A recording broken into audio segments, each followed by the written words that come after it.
안녕하세요, 친구들. 일주일 동안도 잘 보냈죠? 오늘은 갑자기 폭풍이 치고 비가 많이 왔는데 이 땅에 다시 폭풍이 치는 것 같아요. 그러나 폭풍 가운데서도 잠잠하게 우리가 기다릴 줄 아는 우리 초등부 친구들 될 줄 믿어요. 그래서 안타깝게도 돌아오는 주에 같이 모여서 대면으로 예배를 드릴 수 있을까 소망했는데 폭풍이 치는 바람에 코로나의 폭풍으로 인해서 우리가 다시 또 영상으로 만났어요. 자, 준비됐죠? 그러나 언제 어디서나 어떤 상황에서든 우리가 하나님께 나아갈 때는 시간과 공간을 초월하신 하나님께서 우리가 예배를 하는 자리에 오시는 것 알고 있죠? 두 손 모으고 여러분 주위에 혹시 버려야 할 거 다 버렸죠? 그 말은 휴대폰도 옆에 잠시 잠재우고 성경책, 필기도구 그리고 가장 중요한 여러분 마음, 정성스러운 마음 자세히 준비되어 있죠? 자, 하나님이 찾으시는 사람은 예배하는 자. 어떻게 예배하는 자? 영과 진리로 예배하는 자. 하나님께서는 미쁘시고 긍휼이 많으셔서 우리가 우리 죄를 자백하면 우리 모든 죄를 용서하시겠다라고 말씀해 주셨죠. 두 손 모으고 일주일 동안 하나님 앞에서 내가 혹시 마음과 생각과 행동으로 범한 허물과 죄가 있다면 이 시간 하나님께 회개를 구하면서 예배로 나아갑니다. 두 손 모으고 기도합니다.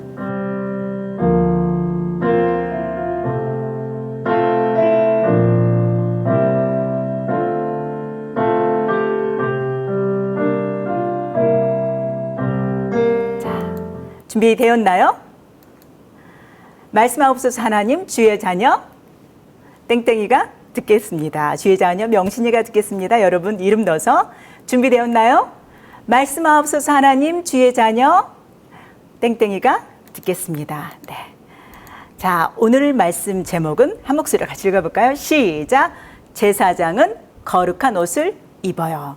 제사장은 거룩한 옷을 입어요. 두 손 모으고 사도신경으로 나아갈게요. 전능하사 천지를 만드신 하나님 아버지를 내가 믿사오며 그 외아들 우리 주 예수 그리스도를 믿사오니 이는 성령으로 잉태하사 동정녀 마리아에게 나시고 본디오 빌라도에게 고난을 받으사 십자가에 못 박혀 죽으시고 장사한 지 사흘 만에 죽은 자 가운데서 다시 살아나시며 하늘에 오르사 전능하신 하나님 우편에 앉아 계시다가 저리로서 산 자와 죽은 자를 심판하러 오시리라. 성령을 믿사오며 거룩한 공회와 성도가 서로 교통하는 것과 죄를 사하여 주시는 것과 몸이 다시 사는 것과 영원히 사는 것을 믿사옵나이다.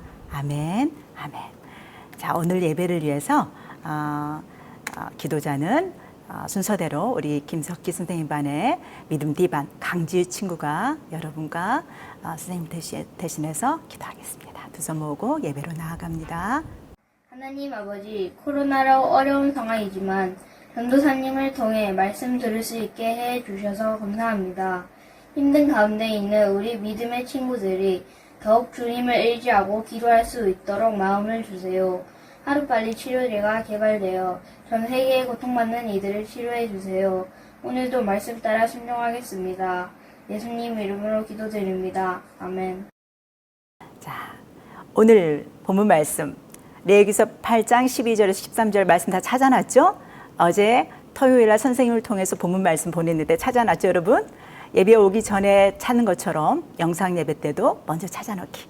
자, 한 목소리로 시작. 또 관유를 아론의 머리에 붓고 그에게 발라 거룩하게 하고 모세가 또 아론의 아들들을 데려다가 그들에게 속옷을 입히고 띠를 띄우며 관을 씌웠으니 여호와께서 모세에게 명령하신 것과 같았더라. 아멘. 레위기서 8장 12절에서 13절 말씀. 아멘. 지난주에 여러분 예배드렸던 너무 멋진 모습들, 영상들, 암송 말씀들 받고 선생님과 전사님 너무 행복했어요. 이번 주에도 기대할게요. 자, 우리 지난주의 말씀, 우리가 지금 창세기부터 출애굽기까지 계속 여행하고 있죠? 지난주 말씀 기억나는 사람? 맞아요. 우리가 15장의 홍해를 건넌 후에 모세와 이스라엘 백성들이 누구를 찬양하였더라? 하나님을 찬양했던 세 가지. 어떻게 고백했죠? 여호와는 나의 힘이시오. 여호와는 나의 노래이시며 여호와는 나의 구원이시오. 노래했다고 했죠? 그런데 3일 후에 그렇게 하나님의 영광을 보고 홍해 바다까지 건넜던 이스라엘 백성은 3일 후에 어떤 일이 벌어졌죠? 여러분 기억나세요? 맞아요. 마라의 쓴물에 갔는데 물이 말 그대로 마라란 뜻이 쓰다, 슬프다는 뜻이랬죠. 쓴물을 먹고 누구를 원망했어요? 맞아요. 모세를 원망했고 모세는 하나님 명령대로 나뭇가지를 나무 하나를 거기다 던졌을 때 물이 단물이 됐어요. 그리고 또 여러분 기억나세요? 그리고 나서 16장에 갔을 때는 배가 고파서 먹을 걸 달라고 또 누구를 원망했었어요? 맞아요. 모세를 원망했을 때 하나님께서 하늘에서 무엇을 주셨죠? 양식을 주셨어요. 아침에는 만나를, 저녁에는 무엇을? 메추라기를.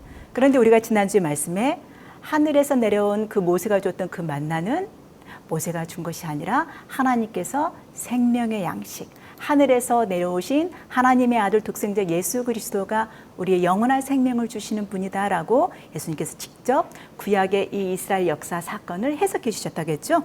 맞아요. 그리고 나서 17장에 또 가면은 르비딤에 가는데 물이 다 떨어졌어요. 또 원망하기 시작해서 이제는 돌을 가지고 모세를 죽이려고 했을 때에 모세는 하나님께 또 어떻게 했을까요? 기도했겠죠. 그때 하나님께서는 모세야, 너의 지팡이 있잖아. 그 지팡이를 통해서 내가 너와 그동안 함께 했잖아. 그 지팡이를 가지고 내가 보이는 큰 그 바위를 내리쳐라 그랬어요. 바위를 내리쳤을 때에 바위에서 물이 콸콸콸 쏟아져서 이스라엘 백성들의 갈증과 목마름을 다 해결해 주었던 역사가 있어요. 그런데 여러분 고린도전서에 가면 고린도전서 10장에 보면 이 이스라엘의 광야 상황을 이러한 원망과 불평 속에서 하나님께서 역사하셨던 만나와 르비딤에서 반석을 쳤던 것을 뭐라고 해석했는지 아세요? 이스라엘 백성은 신령한 물을 마셨는데 그 물은 바로 그 반석은 바로 예수 그리스도라 말하고 있고요. 신령한 음식 그게 바로 예수 그리스도라고 1600년 후에 사도 바울은 기록하고 있어요. 그러면서 우리가 한 가지 기억할 게 있어요. 이 말씀들은 구약의 역사는 단순히 이스라엘 역사를 끝나는 것이 아니라 왜 하나님께서 구약의 역사를 기록하게 했느냐? 우리 삶에 그리스도인이라면 예수님을 믿고 사단의 권세 속에서 마치 이스라엘 백성이 이집트의 노예 생활을 하다가 해방되어서 가나안 땅을 향하여 나아가는 하나님의 택한 백성처럼 살아가듯이 우리 그리스도인들은 사단의 권세에서 노예 속에서 살다가 하나님의 자녀로서 저 천국을 향하여 가는 백성과 같기 때문에 우리 이 땅의 삶은 그리스도인에게 뭐가 되기 위한 것이다? 우리의 본보기가 되기 위해서 기록되었다라고 되어 있어요. 말씀 확인해 볼까요? 네. 너희는 그 본문 나온 데 있죠? 본 말씀 한 목소리로 시작. 너희는 그들과 같이 원망하지 말라.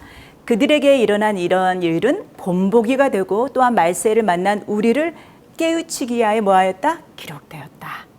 그리고 그 다음 말씀이 나와요. 너희를 깨우치기 위해서 본보기 위해서 이 말씀을 했기 때문에 누구든지 하나님의 기적과 은혜 속에서 자비와 국률 속에서 잘 돼가고 있을 때 내가 하나님 말씀에 큐티도 잘하고 착하고 예쁘게 잘 살아간다고 생각해서 나는 됐다라고 내가 섰다라고 생각하지 말아라. 너희도 언제 하나님의 법도와 윤례를 잘 지키고 점프하기 위해서 시험이 올 수 있단다. 그래서 뭐하라? 넘어질까 조심하라. 말씀이 있어요. 한번 볼까요? 시작. 그런즉 선줄로 생각하는 자는 넘어질까 조심하라. 사람이 감당할 시험 밖에는 그런데 하나님께서는 주시지 않는다. 시험이라는 것은 아까 목마름 속에 마라 쓴물이라든가 르비딤이라든가 먹을 것이 없었던 이 모든 것들이 다 우리에게 힘들고 고난과 역경을 의미할 수 있겠죠. 이 시험은 우리가 살아가는 동안 평생이 있을 거예요. 그런데 그때 뭐 하지 말라? 원망하지 말고 두려워하지 말라. 이 시험 가운데서 하나님께서 우리와 함께 하시고 우리가 주님의 법도와 율례를 깨닫고 하나님의 거룩한 백성으로 살아가기 위한 하나님의 거룩한 장치이다. 그렇지만 그때마다 어떻게 해야 된다? 그 시험은 내가 감당할 만한 시험만 주신다. 그때 우리는 어떻게 하면 더 좋을까요? 이 말씀을 붙들고 하나님 감당할 만한 시험만 주신다겠죠? 제게 지혜를 주세요. 용기를 주세요. 하나님 이것을 헤쳐나갈 수 있는 능력을 주세요. 기도해야겠죠. 여러분들에게 지금 당한 시험 감당한 힘을 강구하면서 나가길 바라요. 여러분뿐만 아니라 우리 가정 전 세계 지금 코로나로 힘들어하고 있는 상황 속에서 우리는 기도할 때문에 알 수 있어요. 시험 가운데 있는 이민족과 전 세계의 사람들을 향하여서 우리는 어떻게 될까요? 모세처럼 기도하고 감당할 만한 시험 밖에는 당한 것이 없다고 하셨기 때문에 우리가 기도로 나아가기를 소망해요. 자, 그리고 나서 우리가 17장까지 이제 출애굽기 여행을 갔는데 18장에 가면 갑자기 또 다른 이야기가 딱 전개되는데요. 모세의 장인 이드로가 모세를 만나러 왔어요. 그런데 아침부터 저녁까지 이스라엘 모든 백성이 줄을 쫙 서서 모세에게 자기들이 시험당한 일들, 어려운 일들을 재판을 받으러 오는 거예요. 그때 장인 이드로는 이렇게 말해요. 모세야, 너는 하나님의 법대와 율례를 가르쳐서 마땅히 가야 할 길과 행해야 할 것을 첫째 가르치고, 두 번째 능력 있는 자를 세워라. 그래서 그들로 하여금 하나님의 선하심과 법대와 율례를 보여지게 하여라, 이렇게 말해요. 근데 여기서 전사님이 생각했어요. 능력 있는 자가 누굴까? 여러분, 능력 있는 자는 어떤 사람일까요? 역대 권세자들, 대통령을 비롯해서 권력과 권세를 잡은 자들을 말할까요? 성경에서 말하는 능력자란? 그러면 전 세계 이렇게 권력과 재력과 부유한 자들을 말할까요? 능력자란? 아니에요. BTS처럼 전 세계에 유명한 인기를 끌고 있는 그러한 자들일까요? 그런 자가 능력자일까요? 아니면 똑똑해서 전 세계에 많은 유익을 미칠 수 있는 그런 학자들일까요? 아니에요. 성경에서 말하는 능력자는 한마디로 말해서 하나님을 두려워하는 자예요. 두 번째로 진실한 자라고 말하고 있어요. 세 번째로 불의한 것을 기뻐하지 않고 불의한 이익을 미워하는 자라고 했어요. 말씀에서 확인해 볼까요? 자, 본문 시작. 너는 또 온 백성 가운데 능력 있는 사람들 곧 하나님을 두려워하며 진실하며 불의한 이익을 미워하는 자를 살펴서 백성 위에 세워 천부장, 백부장, 50부장, 10부장을 삼아라, 이렇게 말씀하고 있어요. 그런데 전사님은 지금 출애굽기는 통째로 우리가 지금 이렇게 봐야 돼요. 우리 인생 삶 속에서 하나님께서 뭔가 이스라엘 역사를 통해서 말씀해 주셨던 본보기라고 했잖아요. 그런데 지금 능력 있는 자를 세워라 얘기하셨는데, 그 전에 너는 하나님 법도와 율례를 가르쳐서 갈 길과 행할 길을 먼저 네가 제시해 줘야 된다. 그리고 능력 있는 자를 세우는데, 능력 있는 자 이 세 가지, 하나님을 두려워하는 자, 진실한 자, 불의한 이익을 미워하는 자. 전사님 말씀을 보면서 이러한 자는 한마디로 말하면 거룩한 자임을 알았어요. 교회의 지도자나 교회 우리 공동체는 거룩한 공동체가 원하는 자들인데, 그것이 십계명에도 나타나고요. 후에 하나님께서 주시는 성막에서도 드러나요. 한번 우리 계속 나아가 보기로 오네요.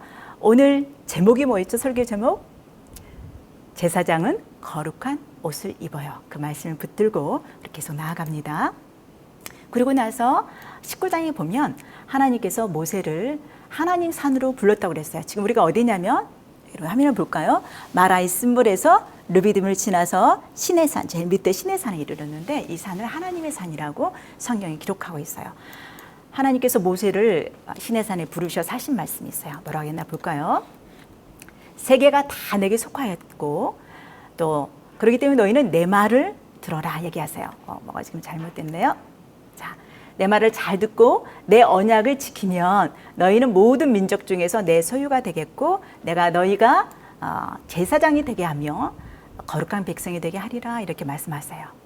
내가 너를 언약의 백성으로 삼았기 때문에 언약을 지키면 모든 민족 중에서 내 소유, 하나님의 소유가 되는 나라가 되고 제사장 나라가 되고 너희 백성은 거룩한 백성이 될 것이다 라고 말씀해 주셨어요.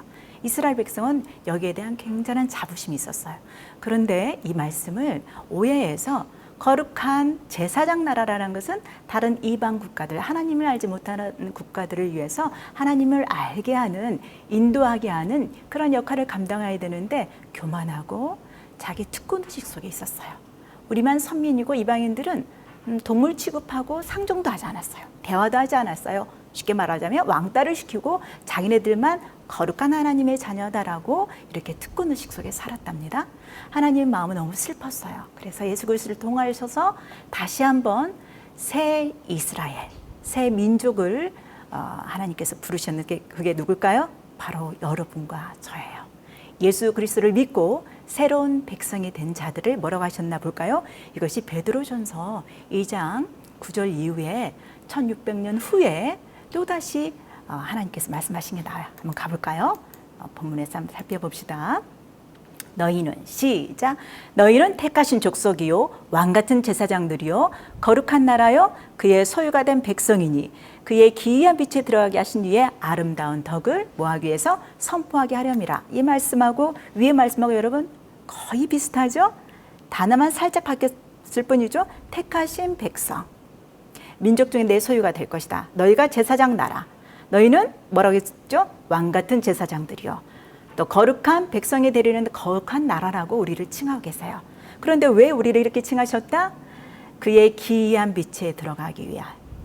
그렇게 하게 하신 기이한 빛이란 것은 영광스러운 하나님의 성품을 닮아가게 하고 그의 백성이 되기 위한 그분의 덕을, 그분의 선하심과 그분의 아름다움과 그분의 정의와 그분의 온전하심을 선포하기 위해서 우리를 거룩한 백성이고 거룩한 나라이며 왕 같은 제사장으로 삼으셨다겠어요. 여러분 어떠세요? 우리가 믿는 교회는 나와 우리 가정은 어떤가 살펴봐야 돼요. 코로나가 발생하면서 한국 교회가 많은 지탄을 받고 있죠. 그건 왜 그럴까? 우리가 생각할 때요. 가슴이 너무 아파요. 우리 하나님 너무나 안타까워하실 것 같아요. 우리의 모습 때문에 하나님의 거룩함이 드러나는 것이 아니라 하나님의 거룩한 이름이 지금 어떻게 보면 먹칠되고 있다는 생각이 들어서 가슴이 아파요. 여러분, 우리가 다시 한번 하나님 앞에 온전한 모습, 선한 모습, 하나님을 닮아가고자 하는 하나님의 자녀로 서야겠죠. 자, 네 번째. 하나님께서는 모세만 이렇게 부른 게 아니라 모세에게 명령을 하세요. 뭐라고 하시냐면, 모세야, 이스라엘 백성들을 다 선결하게 하고 옷을 깨끗이 빨아 입고 3일을 기다리게 하여라. 정말 3일을 기다렸는데 셋째 날에 갑자기 번개가 치고 우레가 치고 천둥이 치면서 구름이 가득 하나님 산에 덮었어요. 그리고 나팔소리가 났는데 백성들이 그것을 보고 두려워 떨고 있었어요. 시내산의 연기가 자욱했고 그 가운데 하나님께서 불의 상징으로 불처럼 강림하셨다고 그래요. 하나님께서는 백성에게 가서 말하라고 해요. 모세 보고 가서 말하여라. 그들이 나를 보고자 해서 호기심에 가까이면 그들이 죽을까 한다. 그러니까 가까이 오지 못하도록 말하여라 그랬어요. 왜 그랬을까요? 하나님은 거룩하신 그 자체이기 때문에 죄된 인간은 하나님 앞에 가면 죽을 수밖에 없어요. 그렇기 때문에 죄가 있는 우리를 죄 없이 하시기 위해서 독생자 예수 그리스도를 보내신 거죠. 말씀에서 확인할게요. 두 번째 문단 여호와께서 시작. 여호와께서 이르시되 내려가서 백성을 경고하라. 나 여호와께로 보려고 하다가 많이 죽을까 하노라. 그러시면서 모세야 제사장은 더 몸을 성결하게 하여라 이렇게 말씀하세요. 하나님의 자녀의 거룩한 삶은 단순한 목욕을 했다고 해서 옷을 깨끗하게 입었다고 거룩한 삶이 아니죠. 제사장은 거룩한 옷을 입어요. 그 거룩한 옷을 뭘 상징할까요? 그들의 마음과 그들의 삶과 그의 행동이 하나님 앞에서 거룩하ям을 말하고 있어요. 자, 그런 상태에서 하나님께서 갑자기 십계명을 선포해 주세요. 십계명 여러분 다 알고 있죠? 한번 볼까요? 1계명 시작. 나 외에는 다른 신을 내게 두지 말라. 두 번째, 나를 위하여 새긴 우상을 만들지 말라. 세 계명, 나는 내 하나님 여호와의 이름을 망령되게 부르지 말라. 네 계명, 안식일을 기억하여 거룩하게 지키라. 다섯째 계명, 내 부모를 공경하라. 여섯째, 살인하지 말라. 일곱째, 간음하지 말라. 여덟째, 도둑질하지 말라. 아홉째, 거짓 증거하지 말라. 열 번째, 내 이웃의 집을 탐하지 말라. 여러분, 아까 우리가 하나님 앞에서 능력 있는 지도자를 세우라 했을 때 능력자가 어떤 사람이었죠? 첫 번째, 하나님을 두려워하는 자. 쉽게 말하자면 하나님을 경외하는 자. 10계명 중에서 1계명과 4계명까지 해당하지 않나요, 여러분? 맞아요. 하나님을 경외하는 자는 1계명에서 4계명까지 지킬 수밖에 없겠죠. 두 번째 능력자가 어떤 자였죠? 진실한 자. 진실한 자가 어떻게 하나님께서 주신 내 부모를 공경하지 않냐고 살인하고 간음하고 도둑질하고 거짓 증거할까요? 진실한 자는 이 계명을 지킬 수밖에 없고요. 또 마지막 능력자는 아까 뭐였었죠? 맞아요. 불의한 이익을 미워하는 자. 이웃의 것을 탐내서 도둑질하거나 이웃의 것을 거짓 증거해서 뺏어가는 것이 바로 불의한 이익을 좋아하는 자겠죠. 그런데 하나님께서 십계명을 통해서 내 이웃의 집을 탐하지 말라라는 말씀 속에 다 들어가요. 전사님도 말씀을 묵상하면서 지금 하나님께서 계속 이스라엘 백성을 통하여서 한마디로 요약한다면 능력자를 원하시는데 그 능력자는 세상 중에 능력자가 아니라 하나님을 경외하고 진실하고 불의한 것을 기뻐하지 아니하는 그 십계명이 구체적으로 나와 있고 그 이후에 21장부터 더 구체적으로 나와 있어. 근데 이 말씀을 하나님께서 우리와 번개와 나팔 소리와 함께 하나님 목소리를 들리자 백성들이 덜덜덜 떨었더라 나와요. 두려워 떨어서 죽은 것 같이 돼서 모세야 하나님이 우리한테 말하게 하지 말고 네가 가서 듣고 우리한테 전달하면 안 돼. 우리 죽을 것 같아. 그러자 하나님께서 그래 오케이 모세야 너만 혼자 지금 신의 산에 올라와라. 그래서 21장부터 24장까지는 종에 대해서 누구를 상해하거나 아프게 했다거나 그랬을 때 법은 어떻게 이루어지고 재산을 어떻게 보호하고 사회적 책임과 자비법에 대해서 쭉 나와요. 그리고 나서 이 법을 다 주신 다음에 하신 게 있어요. 하나님께서 언약을 체결하세요. 언약 체결? 우리 초등부 친구들은 아브론과 언약 체결 기억나죠? 동물의 가운데를 잘라서 피의 언약. 피는 생명을 상징한다고 그러죠. 그런데 여기서도 피의 언약이 있어요. 한번 볼까요? 말씀 시작. 언약서를 가져다가 백성에게 낭독하여 듣게 하니 그들이 이르되 여호와의 모든 말씀을 우리가 준행하리이다. 모세가 그 피를 가지고 이 피는 소와 양의 피를 가지고 백성에게 뿌리며 이르되 이는 여호와께서 이 모든 말씀에 대하여 너희에게 세우신 뭐다? 언약의 피니라. 하나님께서 내가 너희와 너희 하나님이 되고 너희는 나의 백성이 될 거라는 주제를 또 한 번 반복해 주시는 거예요. 그분의 사랑과 그의 신실함이 드러나고 있죠. 자, 그리고 나서 28장부터 29장까지는 성막을 지어라 그래요. 성막을 짓는데 그 성막에서 제사를 지내는 제사장들이 얼마나 거룩해 한 줄도 말씀하고 계세요. 성막은 다른 말로 회막이라고 해요. 성은 거룩할 성자, 막은 장막 막자. 거룩한 장소를 말하는데 거룩한 장소는 하나님께 예배드리는 장소, 쉽게 말하자면 당시에는 하나님께 제사 드리는 장소였어요. 그게 계속 나오기 시작한데 여러분 화면을 보면 이스라엘 백성들이 지금 출애굽해서 가나안 땅으로 광야산을 갈 때 그냥 마음대로 줄도 안 짓고 막 가는 게 아니라 이러한 진열을 가지고 나아갔어요. 근데 제일 중앙에 사각형 안에 가운데 있는 게 뭔지 아세요? 이게 회막이고 이게 성막이에요. 그리고 12지파잖아요. 이스라엘 백성이 12지파가 동서남북 세 지파씩 나눠서 4, 3, 12. 그래서 세 지파씩 네 동서남북을 나눠서 진을 쳐서 항상 구름이 멈추면 멈추고 구름이 나아가면 나아가는 그러한 진열을 갖췄어요. 그런 가운데 여러분들이 중간에 보면 성막을 오늘 한번 볼 거예요. 하나님께서 십계명을 주시고 성막을 만들려고 하셨는데 성막에서는 비밀이 많이 담아 있어요. 그런데 능력자도 하나님의 거룩한 삶이었고 십계명과 다른 하나님 법도와 율례도 하나님 백성의 거룩한 삶이었는데 거룩한 장막, 하나님께 예배드리는 장소도 얼마나 거룩해야 되는지 말씀하고 계시는데요. 여기 앞에 보이는 제라비 불이 타오는 것 그걸 보고 우리가 번제단이라고 해요. 그 다음에 그 중간에 이렇게 동그라만 파란색 물이 담겨져 게 물두멍이에요.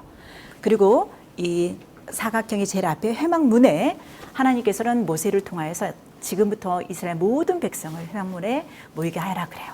모세가 여호와께서 자기에게 명령하신 대로 회중이 회막 앞에 모이게 했는데 하나님께서 모세에게 말해요. 지금부터 하나님께 대신해서 제사 지리는 제사장들을 목욕을 시켜라 그래요. 아론 계열의 레위 지파만이 하나님 앞에 제사를 드릴 수 있었는데 이들은 그냥 하나님 앞에 평상시에 입는 옷을 입고 나오는 것도 아니고 특별한 옷을 갖추고 특별한 궤를 입고 머리에 띠를 띄우고 특별한 의식을 행하면서 하나님 앞에 나가야 했어요. 모세는 하나님께서 명령하신 대로 순종하며 나아간답니다. 무엇보다도 제사장들은 이스라엘 백성들의 죄를 범했을 때 소나 양이나 염소를 가져오면 대신 그들에게 머리에 안수하고 그들의 죄를 백성들의 죄를 동물에게 전가 대신 옮겨서 동물을 잡아서 죽였어요. 그리고 번제단에 불이 타오는 곳에 그 동물을 불태워 죽였던 거죠. 그리고 하나님께 제사를 드렸답니다. 이게 쉽게 말하면 성막의 핵심인데 제사장들은 거룩한 옷을 입어야 된다라고 계속 그 다음에 강조를 하고 계세요. 어떤 옷을 입느냐? 자, 시간상 준선생님 좀 짧게 얘기할게요. 쉽게 말하자면 속옷부터 겉옷, 그 다음에 위에 거치는 에봇이라는 게 있어요. 그 다음에 가슴바지죠. 이 가슴바지는 색깔별로 12지파에 이름들이 다 써 있어. 이사갈, 유다 이렇게. 그 다음에 성직패가 있고요. 두건이 있어요. 그리고 앞에 모든 이 가슴 바지에 12개의 보석이 박혀 있는데 이 보석은 예나 지금이나 소중한 존재를 말하죠. 하나님 앞에서 12지파 하나님의 백성 여러분들을 또한 하나님 앞에서는 보석같이 귀중한 존재라는 것을 말하고 있어요. 그리고 하나님께서 9절 말씀 볼게요. 레위기서 8장. 지금은 우리가 출애굽기인데 민수기와 레위기서가 같이 이렇게 짝꿍이 말씀이 있어요. 그래서 같이 8장에 레위기서 8장에는 레위기서 지금 8장과 출애굽기 25장부터 29장까지 같이 겹쳐 있어요. 그래서 레위기서 8장 다음 볼까요? 그의 머리에 관을 씌우고 그 관이 전면에 금패를 붙이니 곧 거룩한 관이라 여호와께서 모세에게 명령하신 것 같더라. 거룩한 관에는 뭐라고 썼는지 아세요, 여러분? 성결이라 이렇게 쓰게 했어요. 자, 제사장들이 이렇게 거룩한 옷을 입고 안에 들어가서 아까 밖에서는 여러분 번제단이 있었죠? 동물 번제단에 네 곳에 뿔이 있어요. 그 뿔을 이렇게 잡아야 됐어요. 범죄인 제사장들은 심판의 상징인데 동물을 죽이면서 그 죄가 사해졌다는 거고 물두멍에 손을 씻고 그 성막 안으로 들어갔을 때 뭐가 있냐면 여러분 여기 떡처럼 놓아있죠. 여기 이게 떡상이에요. 그리고 여기 향단이 있고요. 불 피워지는. 그리고 저기 금초대가 있어요. 이 떡은 하나님의 말씀을 상징하고 또 이 향단은 계시록 부모의 성도들의 기도죠. 그래서 말씀과 기도는 하나님 앞에 매일매일 드려야 되는데 이 성막 안에 이건 아침 저녁으로 늘 하나님 앞에 향단이 꺼지지 말아야 됐고 촛불도 꺼지면 안 됐고 떡상도 바꿔야 됐답니다. 이러한 모든 것들은 전부 다 옛날에 구약의 성막을 통하여서 오늘날 우리 그리스도인들에게 본보기가 되는 삶이에요. 그래서 아침에 일어나서 우리가 큐티하는 것도 뭐예요? 말씀과 기도로 성막 안의 구조에 해당되는 하나님의 거룩한 삶을 살기 위한 방법을 가르쳐 주신 것에 불과한 거죠. 자, 말씀 한번 볼까요? 레위기 8장에서 11절 시작. 모세가 관유를 가져다가 성막 안과 그 안에 있는 모든 것에 발라 뭐 하겠다? 거룩하게 하고 또 제단에 7번 뿌리고 그 제단과 그 모든 기구와 물두멍과 그 받침에 발라 어떻게 하고? 거룩하게 하고 제사장들의 입는 옷도 거룩하게 하겠고 제사장 자체도 거룩하게 했고 하나님께 예배드리는 모든 기구들을 다 기름을 발랐어요. 관유라고 하는데 특별한 향수와 같은 기름인데 그것을 발라서 거룩하게 했어요. 한마디로 말하면 하나님께서는 하나님의 백성이 거룩한 삶, 쉽게 말하자면 세상과 구별된 삶을 살기 원하세요. 다시 한번 볼게요. 성막에 문이 있고 이게 빨간색 문이 지나서 제단이 있고 그리고 물통이 있고 물두멍이 있고 등대와 떡상이 있고 향단이 있고 제일 안쪽에 지성소가 있어요. 지성소는 아무나 들어가지 못해요. 지성소는 1년에 한 번 누구? 오직 대제사장만이 들어가는데 대제사장이 이렇게 거룩한 옷을 입었잖아요. 거룩한 옷을 입고 옷 밑에다가 방울을 달았어요. 왜냐하면 1년에 한 번 백성의 죄를 위해서 대속죄일이라고 해요. 속죄라는 것은 죄를 용서를 받는 날. 그래서 들어가는데 이 제사장이 거룩한 옷을 입지도 않고 거룩한 삶을 살지도 않고 회개하지 않았다면 들어가자마자 하나님 앞에서 즉시 죽을 수밖에 없어요. 죽을 사. 그래서 방울 소리가 나지 아니하면 제사장을 끌어내야 됐어요. 그런데 제사장을 끌어내서 어떤 사람이 또 다른 제사장이 들어갔다. 그 사람은 죽어요. 그래서 제사장 몸에 끈을 달아서 방울 소리가 나지 않으면 그 몸을 감았던 끈을 잡아당길 수밖에 없어요. 왜 그럴까요? 거룩하신 하나님 앞에 죄된 인간은 다가설 수가 없어요.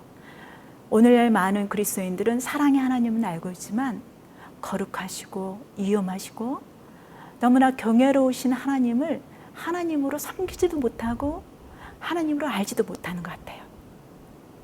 그러다 보니까 우리의 삶이 너무나 흐트러져 있고 무례한 말과 행동과 그러한 마음들로 살아가는 것 같아요. 그래서 이 땅에 소금과 빛의 역할을 감당해야 되는데 그러지 못한 그리스도인들의 삶이 때로는 짓밟혀서 하나님의 영광을 가리는 것들이 많이 보여요. 어쨌든 하나님께서는 지성소에는 양쪽에 여러분 그림 보이나요? 화면에 하나님께서 일일이 다 모세에게 명령하신 대로 그 모형대로 지었는데 지성소 안에는 시은좌라고 있어요. 법궤 안에는 여러분들 알고 있죠? 지난주에 했었죠? 십계명이 있고 아론의 쌍난 지팡이가 있고 만나를 집어넣는데 그 시은좌 위에 뚜껑 위에는 천사가 두 날개로 이렇게 그룹이라고 해요. 천사가 이렇게 날개를 모아오고 있는 모습이고 그 바로 밑에 제사장이 1년에 한 번씩 양의 피를 거기에다 발라서 하나님께 용서를 구하는 그런 제사법이 있었어요. 이건 너무나 소중하고 너무나 중요한 행사였기 때문에 이스라엘의 대속죄일이라고 했어요. 들어가기 전에 하나님께서는 누누이 말씀하세요. 또 관유를 거룩한 기름을 아론의 머리에 붓고 그에게 발라 어떻게 하게 하라? 거룩하게 하라 말씀하세요. 여러분, 우리의 거룩한 삶의 근거는 어디 있을까요? 인간에게는 거룩이란 단어가 솔직히 어울리지 않아요.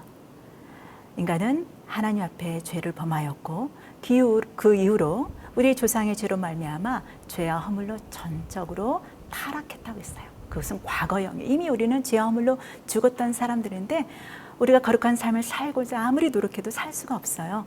그렇지만 독생자 예수 그리스도가 우리의 모든 죄와 허물을 위해서 죽으셨고 그분이 우리에게 약속하셨어요. 내가 거룩한 영, 나의 영 성령을 보내겠다. 성령에 감동되어 살 수 있는 자들은 바로 성령으로 감동된 주의 말씀을 묵상하는 자들이에요. 그래서 복 있는 자는 주의 말씀을 묵상하며 그 말씀대로 행하는 자겠죠. 초등부 친구들이 아침에 일어나서 왜 큐티하고 말씀 묵상하고 기도할까요?